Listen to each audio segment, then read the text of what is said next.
Hello all. ఇప్పుడు మనం trigonometry ratios నుంచి ఈ సమ్ సింపుల్గా ఎలా సాల్వ్ చేయాలో చూద్దాం. సో ఈ సమ్ మనం సాల్వ్ చేయాలంటే మనకి ట్రిగ్నోమెట్రీ రేషియోస్ టేబుల్ ఒక ఐడియా ఉండాలి. So trigonometry ratio table idea ఉంటే ఈ సమ్ మనం సింపుల్గా చేయొచ్చు. సో ట్రిగ్నోమెట్రీ టేబుల్ ప్రకారం మనకి sin 60 degrees వాల్యూ ఎంతండి? sin 60 degrees అంటే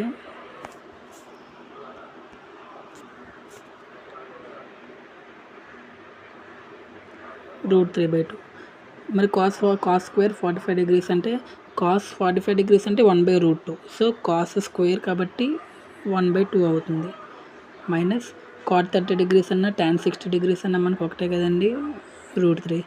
ప్లస్ కాస్ 90 degrees అంటే 0, 15 into 0. సో ఈ వాల్యూ మనకు మొత్తానికి 0 అవుతుంది. So by two cancel. √3 - √3 అంటే మనకు ఆన్సర్ అంతండి, ఫైనల్ ఆన్సర్ వచ్చి 0. సో